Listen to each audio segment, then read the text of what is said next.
Bonjour mes épicuriens, j'espère que vous allez bien. Mais voilà, moi je suis de retour de vacances, pleine d'énergie, où j'ai pratiqué les raquettes et c'est un sport que j'adore et que je fais vraiment avec impatience à chaque année. En tout cas, quand la date approche, voilà, je m'imagine déjà sur mes raquettes parce que ça me fait un bien fou. Alors, je vous avais promis bien de revenir vers vous aujourd'hui pour vous présenter en fait 3 astuces que j'utilise pour passer à l'action. Alors, moi, j'ai mis ici pour passer à l'action pour manger sain, puisque vous êtes dans ce groupe, évidemment, pour changer vos habitudes alimentaires. Maintenant, ce sont des trucs et astuces qui peuvent s'appliquer finalement à tous les domaines et pas uniquement à l'alimentation saine. Parce que, comme vous le savez, pour changer ses habitudes alimentaires, eh bien, il est important également de changer ses habitudes globales, ses habitudes en matière d'hygiène, de vie aussi, voilà, pour pouvoir aller vers une santé plus consciente.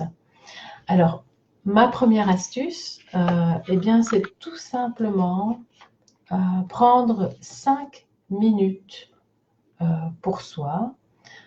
Ça peut même être 3 minutes, fermer les yeux et respirer profondément et se tourner vers l'intérieur et réfléchir à ce que vous avez besoin juste là, en ce moment.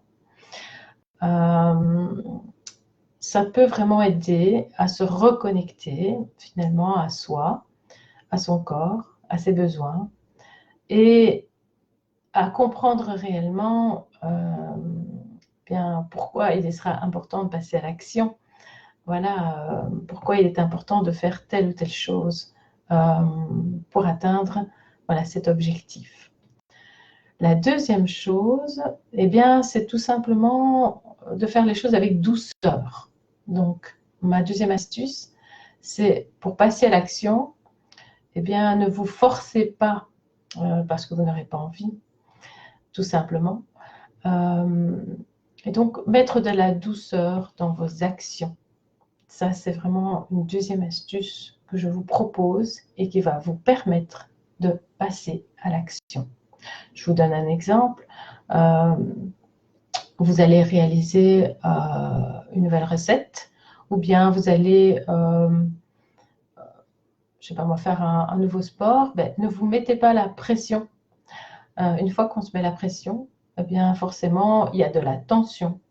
Et donc, parfois, ça nous bloque, ça nous provoque un petit blocage et puis du coup, on ne passe plus à l'action. Donc, le fait de mettre de la douceur dans ce que vous allez faire, eh bien, va vous donner envie d'aller plus loin. Et la troisième astuce pour pouvoir passer à l'action, eh bien, ça va être de visualiser eh bien, votre objectif, ce que vous avez envie finalement d'atteindre comme résultat. Et ça aide beaucoup. C'est une pratique que je fais régulièrement. Par exemple, je vous donne un exemple, vous avez envie voilà, vous avez un objectif pour la journée, eh bien, dès le matin, quand vous vous réveillez, visualisez cet objectif. Terminez. Voilà, comme si vous aviez réalisé cette tâche, comme si vous étiez arrivé à effectuer ce que vous aviez envie de faire à la base. Voilà. Et donc, ça va vraiment vous conditionner à passer à l'action. Et vous allez envoyer des messages à votre cerveau et inconsciemment pendant la journée, eh bien, vous allez vous mettre dans des dispositions pour pouvoir passer plus facilement à l'action. Voilà, je suis désolée, j'étais un petit peu en retard, mais n'hésitez pas à revoir cette vidéo pour connaître mes 3 astuces pour passer à l'action. Voilà, bonjour Florence, bonjour Anina, bonjour Julie, bonjour Rachel. Alors, je suis désolée, en fait, je fais une petite visite éclair parce que j'étais en retard sur le programme, mais j'avais vraiment envie de vous donner ces 3 astuces que j'utilise régulièrement et qui peuvent être appliquées évidemment pour changer ses habitudes alimentaires, mais aussi pour n'importe quel finalement objectif que l'on se donne et pour lesquels on a parfois du mal à se mettre en action.